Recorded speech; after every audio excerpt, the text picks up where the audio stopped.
సమూయేలు అన్న గర్భంలో ఉన్నప్పుడు ఏ విధంగా పెంచాలి, ఏ విధంగా ఉండాలో అదొక డిసిప్లిన్. హల్లెలూయా.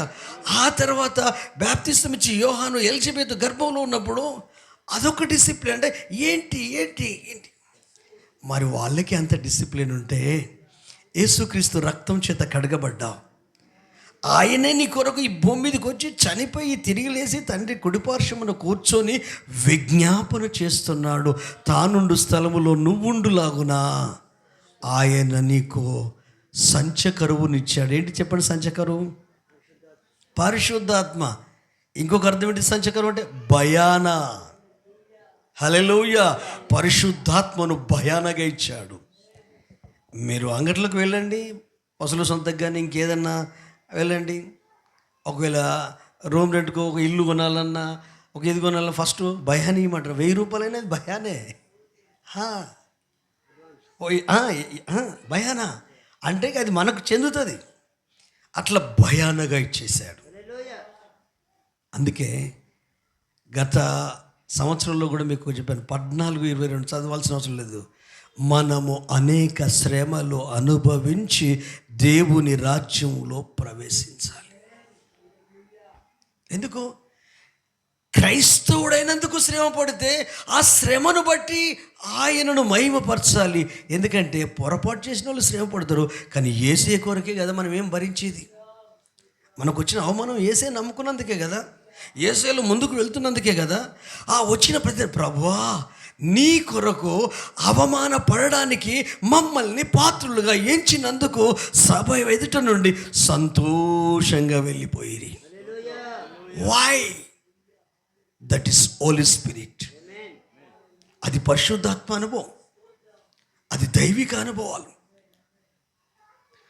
కొడుకులను రంపాలతో కోసిన తల్లిదండ్రులు ఓర్చుకున్నారు. ఎందుకంటే ఇప్పుడు ఇక్కడ చనిపోవచ్చు, కానీ కళ్ళు మూసిన నెక్స్ట్ ఆయన పక్కనే కళ్ళు తెరుస్తారు ఆయన ఒడిలో. ఇది మన నిరీక్షణ, ఇది మన థీమ్. ఈ నిరీక్షణ మనలని సిగ్గుపరచదు. ఎందుకు తెలుసా? పరిశుద్ధాత్మ ద్వారా దేవుని యొక్క ప్రేమ మన హృదయంలో కుమ్మరించబడింది. రోమా 5:5, రోమా 8:28 ఏమో దేవుణ్ణి ప్రేమించే వారికి. ఎందుకనగా ఈ నిరీక్షణ మనను సిగ్గుపరచదు. 5:5 రోమా 5:5 సిగ్గుపరచదు. మనకు అనుగ్రహింపబడిన పరిశుద్ధాత్మ ద్వారా దేవుని ప్రేమ మన హృదయములలో కుమ్మరింపబడి ఉన్నది. Very good. 8:28 అదే రోమపత్రిక.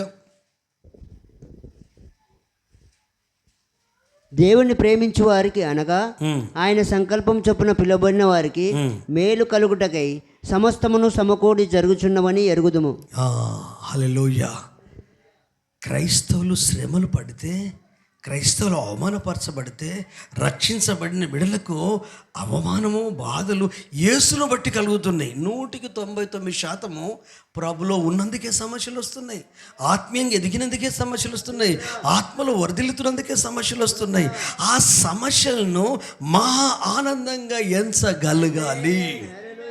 నేను చాలాసార్లు చెప్పాను, శ్రమను ఎవరు కోరుకోరు. శ్రమ అంటే ఎవరికి ఇష్టం ఉండదు.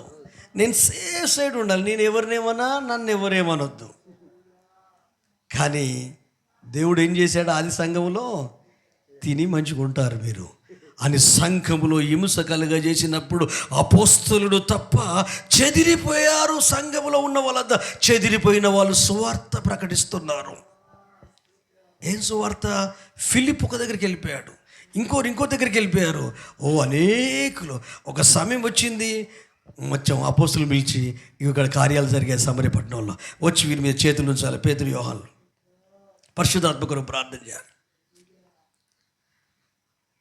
దేవుడు స్వస్థత ఇస్తాడు, ఆరోగ్యం ఇస్తాడు, ఆశీర్వాదం ఇస్తాడు. దీని కొరకే కాదు కదా మనం రక్షించబడింది. తండ్రిలాగా నువ్వు మారాలి కదా, కుమారుడులాగా నువ్వు మారాలి కదా, యేసులాగా నువ్వు మారాలి కదా, ఆయన స్వభావంలోనికి రావాలి కదా. ప్రాచీన స్వభావాన్ని వదిలిపెట్టి నవీన స్వభావాన్ని ధరించుకోవాలి కదా. ఈ అనుభవాల కొరకే సంఘాన్ని, సంఘ బిడ్డలను, సేవకులను, పితరులను మొదటి నుండి ఐగుప్తులో ఉన్న ఇశ్రాయేలు ప్రజలకు శ్రమ కలిగింది. కఠినమైన బానిసత్వంలో ఉన్నారు, వాళ్ళని ఇబ్బంది పెడుతున్నారు. వారిని శ్రమపరిచిన కొలది వారు మిక్కిలి విస్తరించి మొదటి అధ్యాయంలో ఉంటుంది, చదవాల్సిన అవసరం లేదు.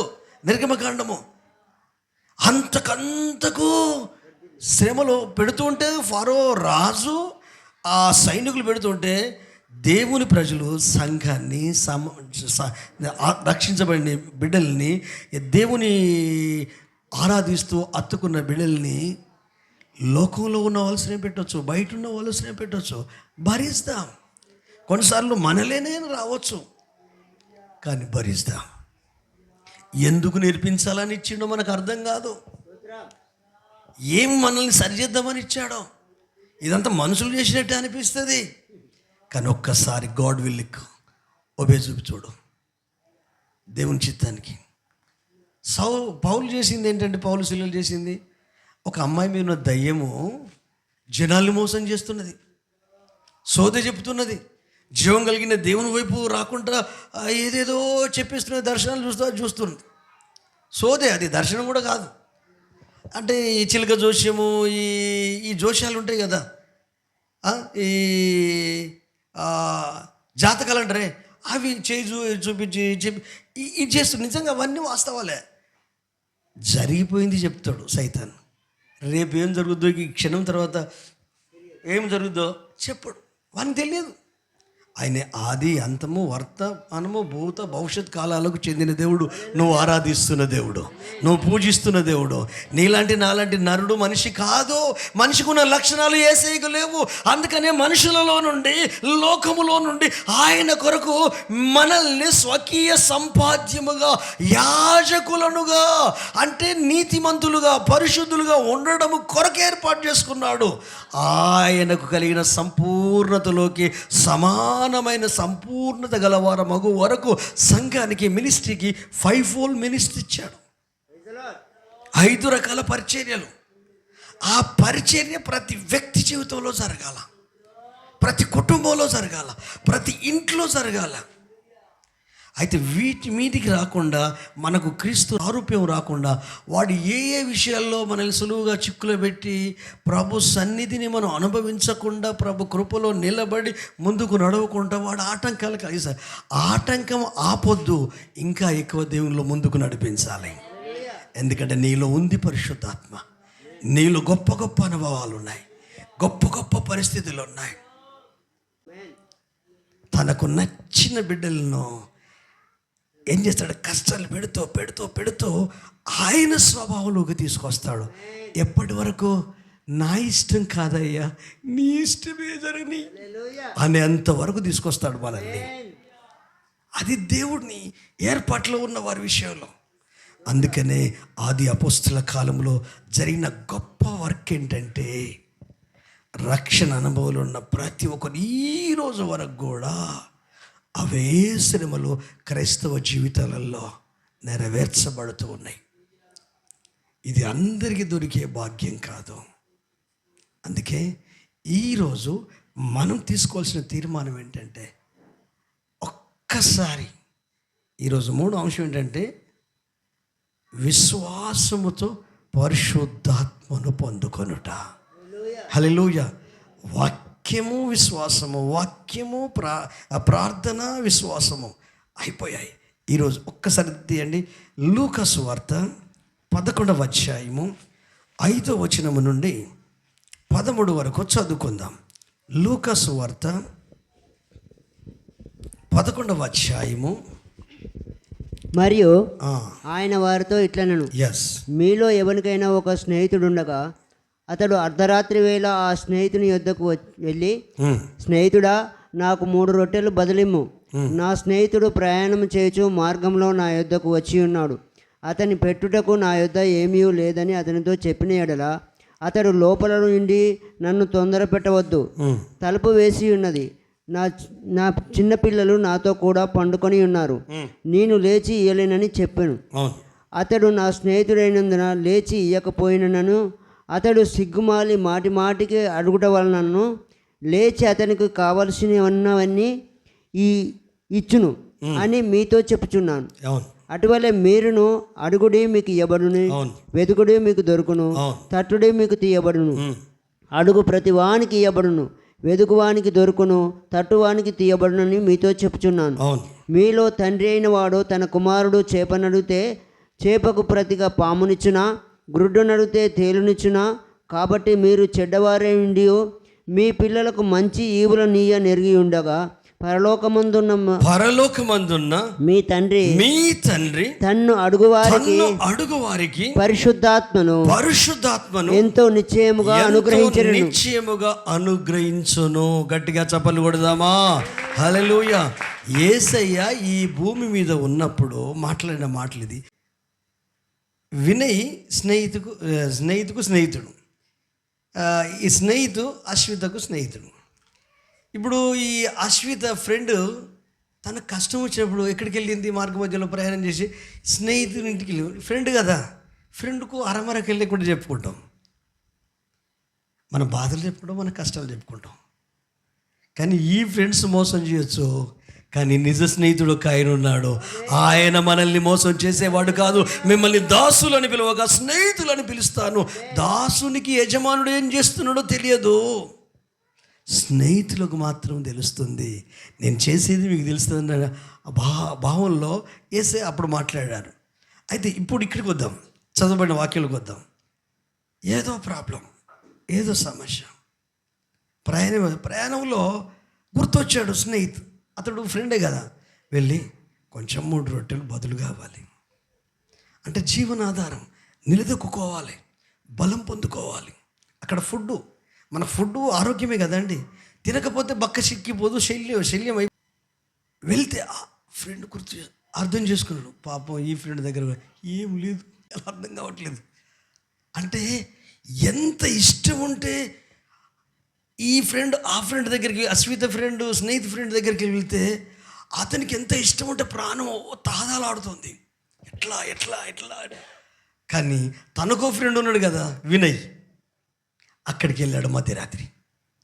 వెళ్ళి నా స్నేహితుడు మార్గ మధ్యలో దగ్గరికి వచ్చాడు. అతని హాలత్ ఏం బాగలేదు, అతని మెంటల్ కండిషన్ కూడా బాగలేదు, అతని ఆధ్యాత్మిక పరిస్థితి కూడా బాగోలేదు. అతనికి ఆ ఫుడ్ కావాలి, 3 రొట్టెలు కావాలి అని పిలుస్తున్నాడు. కానీ ఈ వినయ్కు భార్య, 3 పిల్లలు ఉన్నారు. భార్య, 3 పిల్లలు, 3 పిల్లలు చిన్నోళ్ళు. ఎలాంటి పిల్లలు అంటే ఇప్పుడు కొంతమంది అక్కలు ఉంటారు, ఈ భర్తకే అప్పగిస్తారు పోరగాళ్ళను, పిల్లలను. ఆమె మంచిగా పడుకుంటుంది.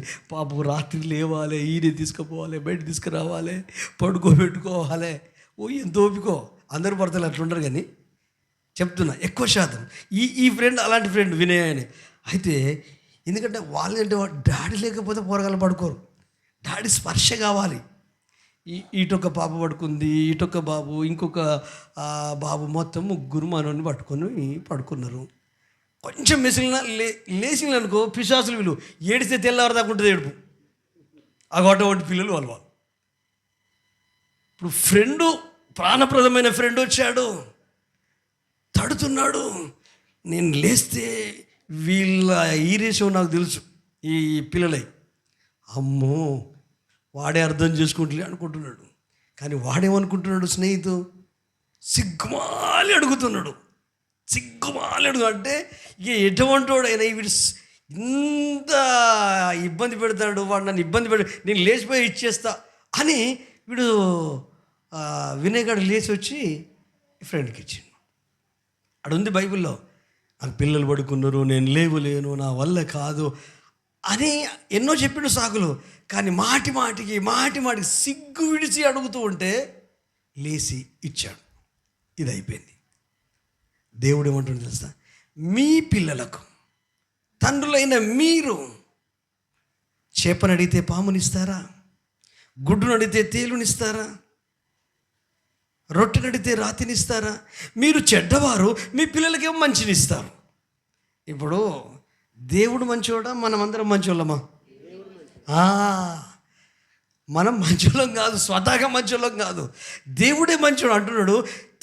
తండ్రులైన మీరు మంచి వాళ్ళు, మీ పిల్లలకు మంచి ఇవ్వాలనుకుంటారు. చెడ్డవారైన మీరు, మీ పరలోకపు తండ్రి అడిగితే ఇస్తాడు. నెమ్మది లేదా అడుగు, అర్థమైతే లేదా అడుగు, మనసు కాకావికలమైందా అడుగు, గుండె గాయమైందా అడుగు, తృప్తి లేదా అడుగు. ఆయన సమాధాన అధిపతి కదా, ఆయన ఆలోచనకర్త కదా, ఆయన నిత్యుడకు తండ్రి కదా. గత వారంలో మనం చదువుకున్నాము 6వ వచనం నుండి 8వ వచనం వరకు 16వ కీర్తనలో, మనోహరమైన స్థలములలో నాకు ప్రాలు ప్రాప్తించెను, ఆలోచనకర్త అయిన యెహోవాను నేను స్తుతించెదను, నాకు స్వాస్థ్యము దొరికెను, నా గురి సదాకాలము యెహోవా యందు నిలుపుచున్నాను, ఎందుకంటే ఆయన నా కుడి పార్శ్వమున ఉన్నాడు గనుక నేను కదల్చబడను. దేవుని ఆలోచనను గట్టిగా పట్టుకుంటే ఈ ఫ్రెండ్షిప్తోనన్నా మోమాటపడి మనసులో లేకున్నా హృదయంలో లేకున్నా ఇక దప్పేటట్లేదు, మెడకపడ్డ పాము కరిచేటట్టు ఉంది, ఇక వదిలిపెట్టట్లేడురా బాబు అని వినయ్ గారు లేచి వాళ్ళ భార్యకి చెప్పి, లేవేపించిందని నేను లేచేటట్లేని ఈ పోరగాళ్ళు ఇబ్బంది పెడితే మా ఫ్రెండ్ వచ్చాడు, ఒక్కసారి డోర్ దిగి తలుపు దిగి ఒకటే కొట్టుడు కొడుతున్నాడు, ఆ శబ్దానికి వీళ్ళు లేచేటట్టున్నాడు, తెల్లరిదాకా నాకు జాగరణం అయితే ఆల్ నైట్ ప్రేయర్ అవుతుంది, లేవే అంటే ఆ పిచ్చిది లేచినట్టున్నది. లేచి తలుపు, మీ ఫ్రెండ్ వచ్చాడు, నెమ్మదిగా మాట్లాడు, ఎందుకు వచ్చాడు అడుగు, ఎందుకు వచ్చాడు అడుగు, రొట్టెలు 3 రొట్టెలు కావాలట, 3 అనే ఉంది అక్కడ, 3 రొట్టెలు కావాలట. హల్లెలూయా. మరి నీకు తెలుసు కదా ఆ రొట్టెలు, ఆ రొట్టెలు ఉన్నాయి కదా, ఆ రొట్టెలు ఇచ్చేయి అంటే ఇష్టపూర్తిగా ఇచ్చాడా, ప్రేమతో ఇచ్చాడా, సిగ్గుమాలి అడుగుతుంటే ఇక పెట్టట్లేదని ప్రభును అట్లా ఆరాధించొద్దు. హల్లెలూయా. ఇక తప్పదురా బాబు ప్రార్థన చేయాలి, ఇక తప్పదురా బాబు దేవుని సన్నిధి, వద్దు. ఆయన నీ ప్రభువు. హల్లెలూయా. నీ సౌందర్యమును కోరినవాడు. హల్లెలూయా. తన పరిశుద్ధ అలంకరణలతో నీ మనసును, నీ ఆత్మను, నీ శరీరాన్ని అలంకరించాడు. లోకానికి సంబంధించింది కాదు, ఈ సంఘానికి సంబంధించింది కాదు, సేవకులకు సంబంధించింది కాదు, నీ అనుభవాలకు, నీ జ్ఞానానికి సంబంధించింది కాదు. ప్రభు నీకు ప్రియమైన వాడు, ప్రభుకు నువ్వు ప్రీతికరమైన దానివి. ఆయన నిన్ను ప్రేమిస్తున్నాడు కనుక ఆయనకు నచ్చినట్టే ఉండాలా. నువ్వెవ్వరికి నచ్చకపోయినా పర్లేదు, యేసయ్యకు నువ్వు నచ్చాలా. యేసయ్యకు నువ్వు నచ్చావు అనుకో, నిన్ను నచ్చని వాళ్ళు కూడా నిన్ను ఆనర్ చేస్తారు. ఆనర్ చేయడమే కాదు, నీకు వల్ల వాళ్ళు మారిపోతారు. వారి లోపల కూడా అదే దైవికమైన ప్రేమతో నింపబడతారు. యోహాను సువార్త 7వ అధ్యాయము 37 నుండి 39 వరకు చదువుకుందాం. యోహాను సువార్త 7వ అధ్యాయము. ఆ పండుగలలో మహాదినమైన అంత్యదినమున యేసు నిలిచి, ఎవడైనను దప్పికొనిన ఎడల నా యొద్దకు వచ్చి దప్పి తీర్చుకొనవలెను. అవును. నా యందు విశ్వాసముంచు వాడెవడో లేఖనము చెప్పినట్టు వాని కడుపులో నుండి జీవజల నదులు పారునని బిగ్గరగా చెప్పాను. తన యందు విశ్వాసముంచువారు, తన యందు విశ్వాసముంచువాడు పొందబోవు ఆత్మను గూర్చి ఆయన ఈ మాట చెప్పాను. హల్లెలూయా. క్రైస్తవులమైన మనము ఎక్కడ పొరబడుతున్నామో, ఎక్కడ ఈ మాట అపార్థం చేయబడుతుంది అంటే, విశ్వాసం ఉంది, పరిశుద్ధాత్మ కొరకు అడుగుతున్నాము, అడిగిన ప్రతి వ్యక్తికి ఖచ్చితంగా పరిశుద్ధాత్మనిస్తున్నాడు, శక్తితో నింపుతున్నాడు, భాషలతో నింపుతున్నాడు.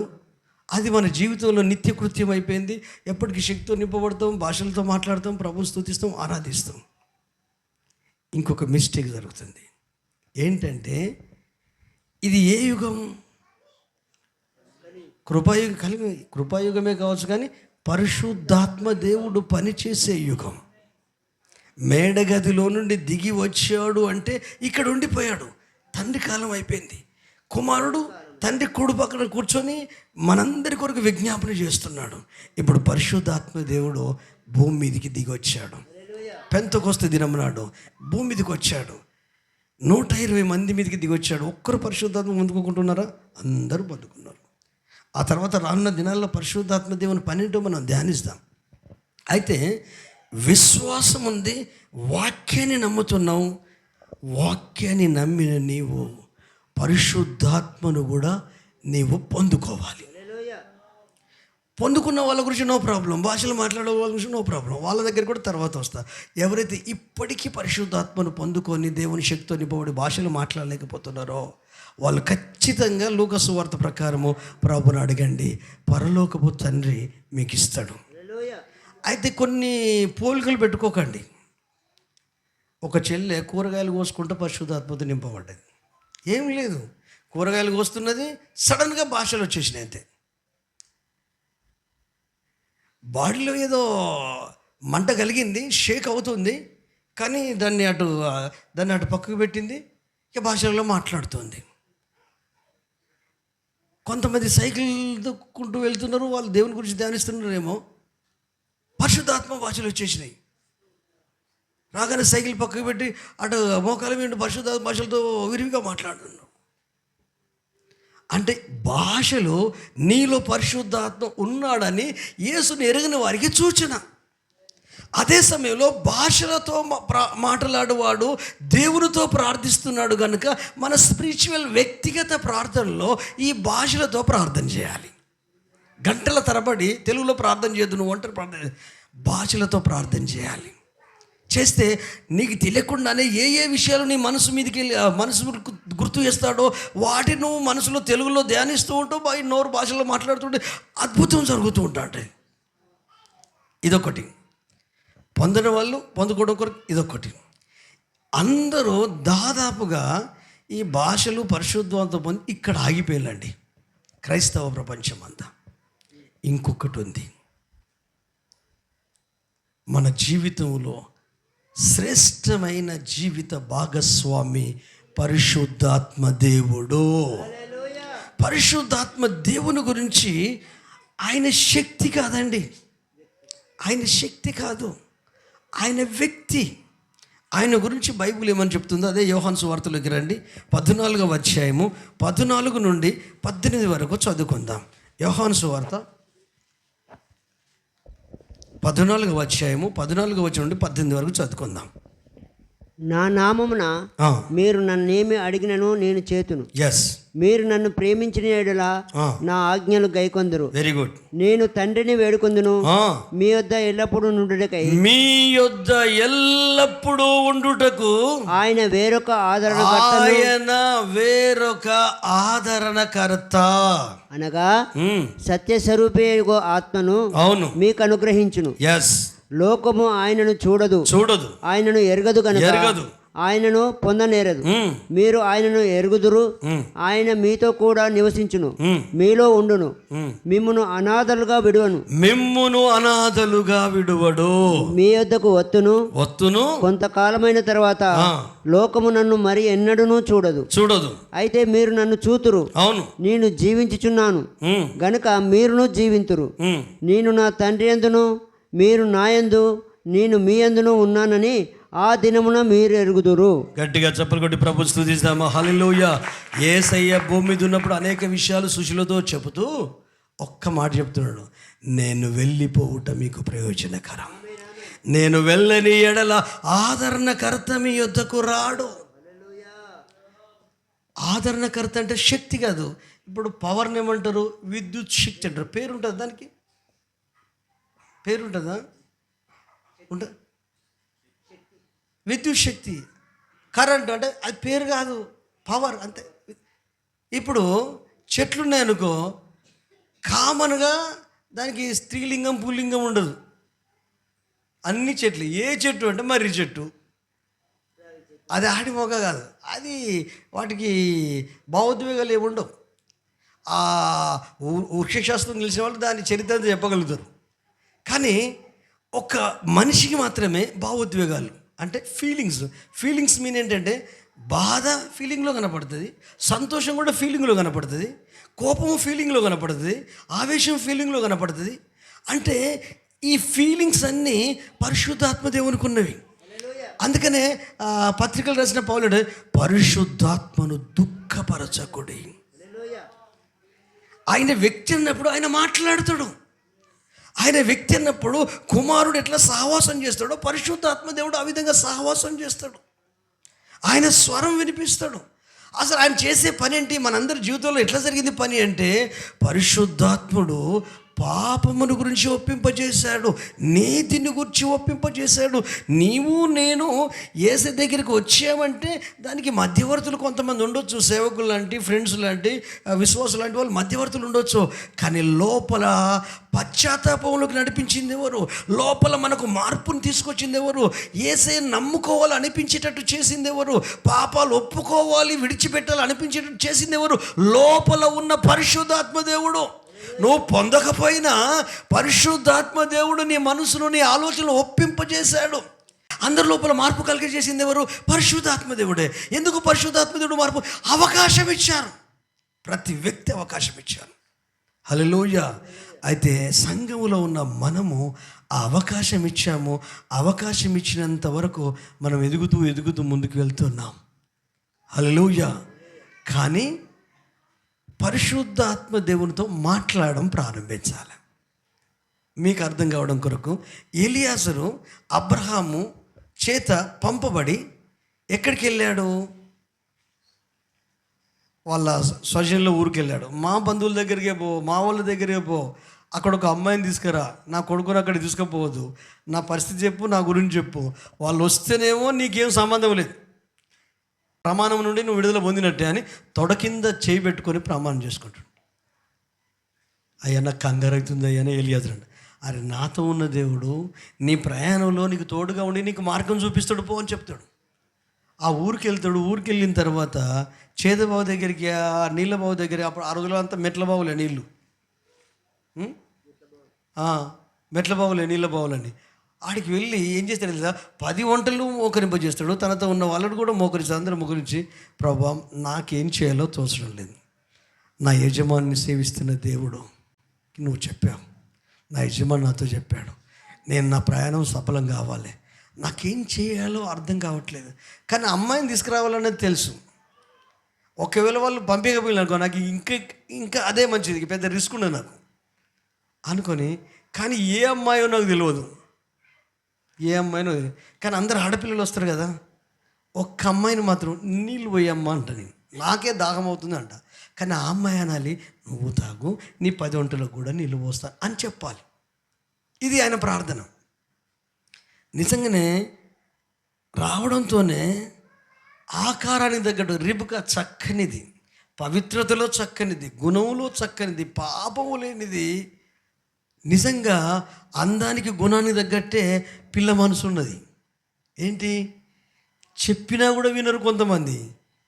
నాకు నీళ్ళు ఇవ్వంటే సరే అనలే, నీకు ఇస్తాను, మూగజీవాలు కూడా. అంటే మనిషి ఇంత కంగారపడి నోరుంది కాబట్టి మాట్లాడుతున్నాడు. మరి వాటి గురించి అవి అడగలేవు కదా, వాటికి భాష లేదు కదా. అంటే మూగ జీవాలను కూడా ప్రేమించగలిగే మనసు. నాకు అందుకే కాపులో కనపడి నాకు గుర్తొస్తుంది, అక్కడ అబ్రహం బ్రదర్ ఉంటాడు చూడు, వాళ్ళ గొడ్ల కొట్టం ఎడ్లది కొట్టంలో ఫ్యాన్లు పెట్టిండండి. ఏంది బ్రదర్ ఇంట్లో పెట్టాలంటే, అంటే అయ్యా ఈ ఎడ్లే మమ్మల్ని పోషిస్తున్నాయి, వ్యవసాయం చేస్తుంటే మరి నేనేమో ఫ్యాన్ కింద పడుకొని దోమలు కొట్టుకోవడం, మరి వీటికి దోమలు కుడుతున్నాయి కదా అని ఫ్యాన్ పెట్టాడట. అంటే ఎంత వివేకం అండి అది, ఎంత జ్ఞానం అండి. అంటే అవి లేకపోతే నాకు లైఫ్ లేదు, నాకు ఇల్లు కట్టుకున్నా, పెళ్ళి చేస్తున్నా, బ్రతుకుతున్నా, వ్యవసాయం వీటి మీద ఆధారపడి చేశాను నేను అని. వాటికి అంటే చాలామంది ఏం చేస్తారు, బర్రెలు పాలు పెడతారు 10 లీటర్లు 5 లీటర్లు, కానీ దానికి షెడ్ వేయరు, ఎండకి ఎండుతుంది, వానకు తడుస్తుంది. పాలు మాత్రం మీరు కూడా డబ్బులు కిందకు పోసుకొని సంపాదించండి. దాని రక్తం తాగుతాము, దాని గురించి ఆలోచించమా? హల్లెలూయా. సేవకుల గురించి కూడా అంటది, ఎడ్లను గురించి చెప్పట్లేదు. కళ్ళము దొక్కుతున్న ఎద్దు మూతికి చిక్కం పెట్టొద్దు అంటే, ఎడ్లు అంటే వాళ్ళు కష్టపడతారు, ఏది అడగరు. కానీ మనమే ఆలోచించి ఏం చేయాలి, మందిరం కొరకు చేస్తాం, సేవ కొరకు చేస్తాం. ఇన్ని సంవత్సరం ఆయన వస్తున్నాడు, పోతూ ఉన్నాడు, అసలు ఇండివిజువల్గా నేను ఏం చేయాలి? ఇంత సమర్పణ త్యాగంతో పరిచయం చేస్తున్న ఈ దైవజనుని ఎలా ప్రేమించాలి, ఎలా ఆదరించాలి, ఎలా ధైర్యపరచాలి, ఎలా బ్యాక్బోన్గా నిలబడాలి, ఎలా కళ్ళలాగా మారాలి, ఎలా గుండెలాగా మారాలి. ఎందుకంటే కొన్ని సంవత్సరాలు చూస్తున్నారు కదా, అన్ని రకాల అనుభవాలు వస్తున్నప్పుడు మా ప్రాంతాన్ని ప్రేమించి, మా గ్రామాన్ని ప్రేమించి, మా ఊరును ప్రేమించి, ఏమి ఆశించకుండా నిస్వార్థంగా పరిచర్య చేస్తూ ప్రభు కొరకే జీవిస్తూ మమ్మల్ని ప్రభు కొరకే సిద్ధం చేస్తున్న ఈ దైవజనునికి ఆనందంగా ఉండాలి, ఆరోగ్యంగా ఉండాలి, హెల్దీగా ఉండాలి, ఇంకా 4 దినాలు బతికితే బాగుండు అనిపించేటంతగా ప్రేమను పంచగలిగే అనుభవంలోకి రావాలంటే ఫస్ట్ పరిశుద్ధాత్మతో మనం కనెక్ట్ అవ్వాలి. శక్తి భాషలు కాదు, పరిశుద్ధాత్మ దేవునితో మాట్లాడాలా. ఈ పిల్లతో మాట్లాడాడు, నీళ్లు పోసింది 10 గంటలకు. ఆ తర్వాత నువ్వు ఎవరి కుమార్తెవు అడ్రస్ చెప్తే వీళ్ళ బంధువే. హల్లెలూయా, అబ్రహం వాళ్ళ బంధువే అమ్మాయి. అమ్మ మీ ఇంట్లో చోటు ఉందా ఈ పశువులకు వీటికి? లేదు, నీ కొరకు వచ్చినమ్మా, నీకు పెళ్ళి అయిందమ్మా, నేను పలా అని చెప్పాడా? చెప్పలేదు. నువ్వు ఎవరు కుమార్తె అడిగా, అడ్రస్ తెలిసింది. ఇంకే మీ ఇంట్లో పశువులకు మేత ఉంటుందా, చోటు ఉంటుంది, ఈ రాత్రి ఇక్కడ పడుకుంటావు అంటే పర్వాలేదని వెళ్ళి చెప్తే లాభానట ఇంట్లో నుండి పరిగెత్తుకొని వస్తాడట. ఒక అతిథిని ప్రేమించే విధానం. బంధువు అని తెలియదు, అబ్రహం పంపించడానికి లాభానికి తెలియదు. పరిగెత్తుకొని వచ్చి యెహోవా చేత ఆశీర్వదించబడిన వాళ్ళ లోపలికి రమ్ము, మేము లోపలికి వస్తాం, మీరు పెట్టింది భోజనం చేస్తాం. ఇవన్నీ చేయకముందు మాదో విన్నపం. అబ్రహం మాకు తెలుసు, వాళ్ళ కొడుకు ఇస్సాకున్నాడా, కొడుకున్నాడా, పెళ్ళిడుకుంటున్నాడు. కాకపోతే అమ్మాయిని ఇవ్వాలి. పంపించాడు. అంటే ఈ తల్లితో మాట్లాడతాడు లాభాను, ఇద్దరు మాట్లాడుకొని ఏమంటారు కానీ అమ్మాయిని కూడా ఒక మాట అడుగుదాం అని అమ్మాయిని అడిగితే, నువ్వు వెళ్తావా తల్లి? నీ వెళ్తా అంటే అప్పుడు ఎదురు కట్నం. ఇప్పుడు కట్నం తీసుకోవడం, ఇప్పుడు అమ్మాయిలే అబ్బాయిని కొనుక్కుంటాను. యేసయ్య కూడా ఎదురు కట్నం ఇచ్చాడు మనకు, పెళ్లి కుమార్తెకి సంఘానికి స్వరక్తం ఇచ్చి సంపాదించాడు. హల్లెలూయా. కట్నం అనేది దౌర్భాగ్యం అది. అందుకే నేను కట్నం తీసుకోకుండా పెళ్లి చేసుకున్నాను. 3,000 అప్పు చేసుకొని చిన్న రిసెప్షన్ చేసుకున్నాను. రూపాయి కట్నం తీసుకోలేదు.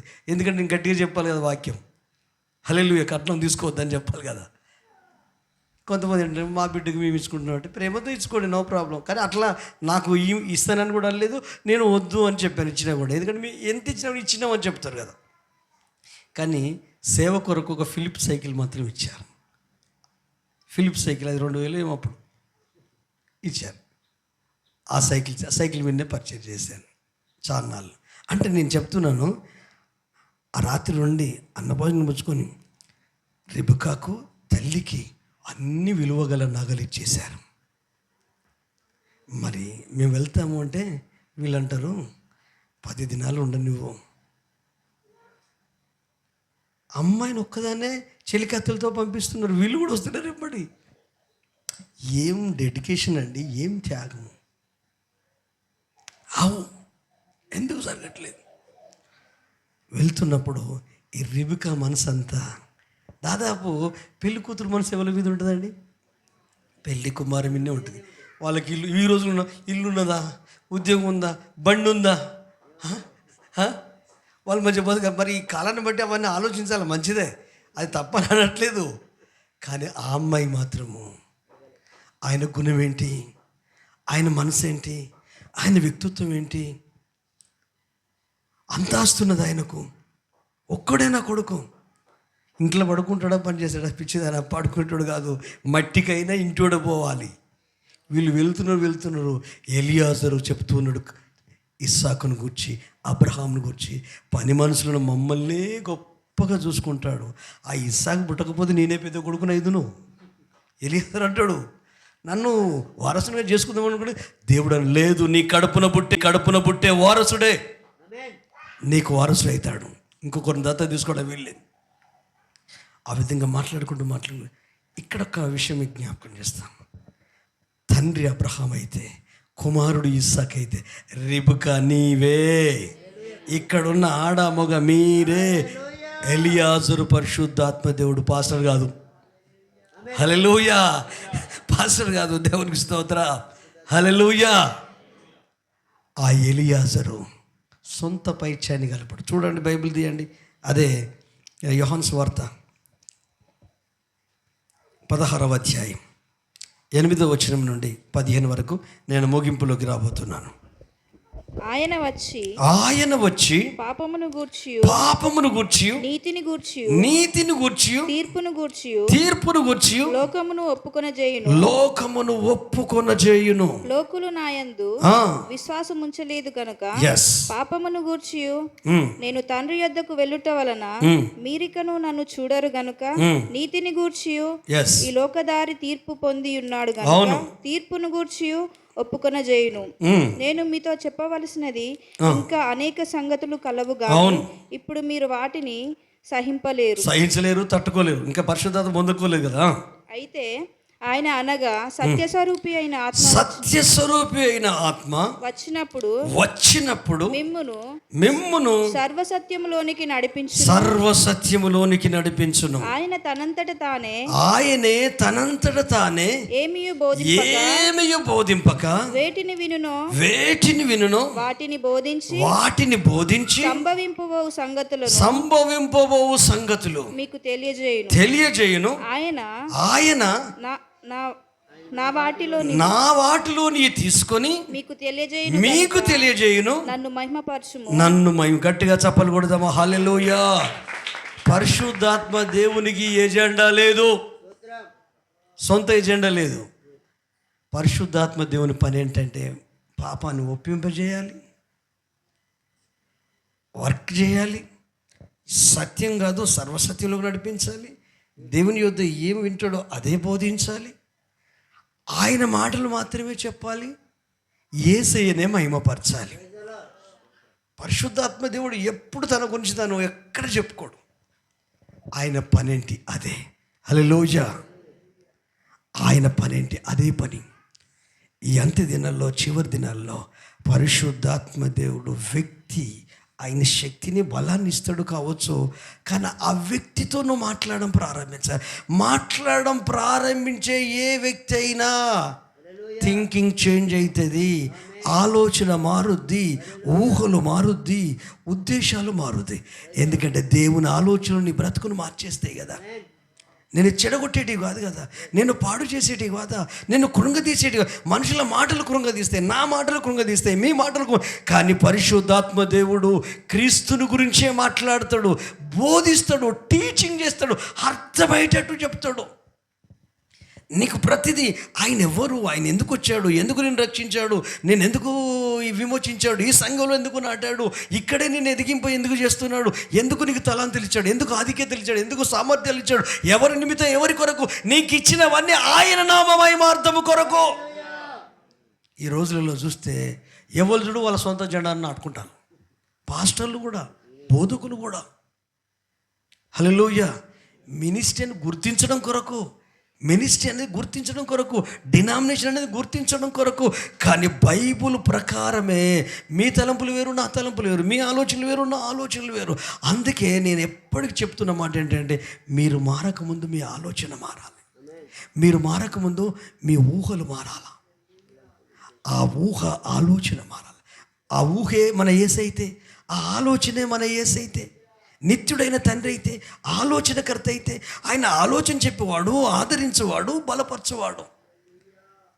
కన్ఫ్యూజన్లో ఉన్నప్పుడు ఆలోచన రాదు, బాధలో ఉన్నప్పుడు ఆలోచన రాదు, కోపంలో ఉన్నప్పుడు ఆలోచన రాదు. నేను చాలాసార్లు మీ అందరికీ చెప్పేది కంటపని చెప్పండి, మీకు కోపము, బాధ ఏదైనా వచ్చినప్పుడు ఆలోచనలు స్టాప్ చేయాలి. ఏం ఆలోచించదు, మనసును నోర్మహించాలి, భరించడం నేర్చుకోవాలి, ఓర్చుకోవడం నేర్చుకోవాలి. యేసయ్య ఓర్చుకున్నాడు.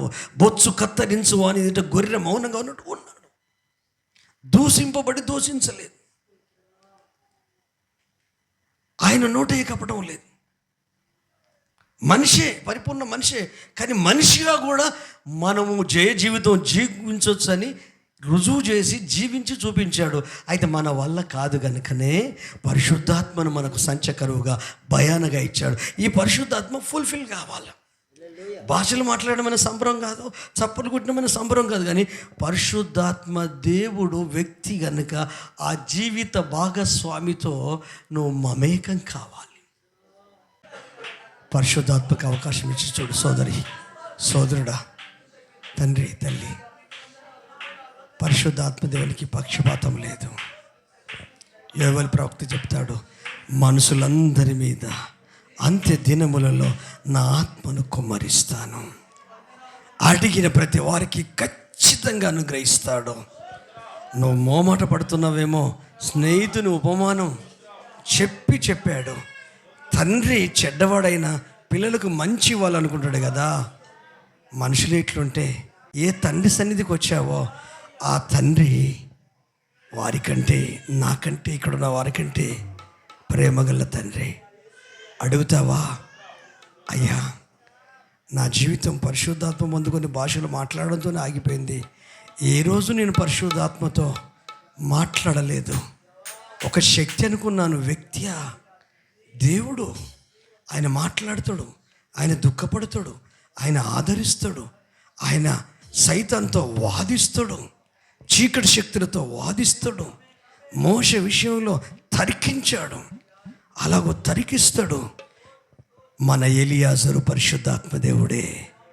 రెబుక ఎవరో కాదు, నీవే, నీ కుటుంబమే. ఇస్సాకు ఎవరో కాదు, నీ ప్రియుడైన ప్రభు అయిన యేసుక్రీస్తు. తండ్రి అబ్రహాము కాదు, అబ్రహాముకు తండ్రి అయిని ఆశీర్వదించిన ఆ సృష్టికర్త అయిన దేవుడు, ఆయన తండ్రి. ఈరోజు ఇన్ని సంవత్సరానికి ఎక్స్పీరియన్స్ ఉంది, అనుభవాలు ఉన్నాయి. దేవుడు నిన్ను, నీ కుటుంబాన్ని వాడుకున్నాడు. జ్ఞానం ఉంది, వివేకం ఉంది, నీ సామర్థ్యాలను వాడుకున్నాడు. సంతోషం. కానీ పరిశుద్ధాత్మకు అవకాశం ఇచ్చి చూడు. దేవునితో మాట్లాడు. క్రీస్తుని గురించే మాట్లాడతాడు, మనుషుల గురించి మాట్లాడాడు. ఆయన తత్వం బోధిస్తాడు, ఆయన ఆలోచనలు, ఆయన గుణగణాలు, ఆయన లక్షణాలు మనకు నేర్పిస్తాడు. నువ్వేం చేయాలో, ఎలా బ్రతకాలో, ఎలా మాట్లాడాలో, ఎలా విశ్వాసంలో ముందుకెళ్ళాలో, ఎలా ఆయన నామానికి మహిమ తీసుకురావాలో, ఎలా భరించాలో, ఎలా ఓర్చుకోవాలో, ఎలా సహించాలో, ఎలా నువ్వు క్రీస్తు కొరకు ఈ భూమి మీదనే సిద్ధపడాలో అన్ని పరిశుద్ధాత్మ దేవుడే బోధకుడు, టీచర్. ఉపదేశకులు చాలామంది ఉండొచ్చు, పరిశుద్ధాత్మ దేవుడే మెయిన్ ఉపదేశకుడు. తండ్రులు చాలామంది ఉండొచ్చు, నిన్ను రక్షణలోకి నడిపించిన యేసయ్యే లేక యెహోవా దేవుడే తండ్రి అయిన దేవుడు, కుమారుడైన క్రీస్తు, పరిశుద్ధాత్మ దేవుడు, త్రియేక దేవుడు. అడుగుతా ఒక్క నిమిషం, అయ్యా చాలా కన్ఫ్యూజ్ అయ్యానయ్యా, కానీ నాతో మాట్లాడాం. ఎక్కడి వరకు వచ్చి ఏది మిస్ అయ్యానో అక్కడి నుంచి నా జీవితం క్రొత్తగా ఉండబోతుంది.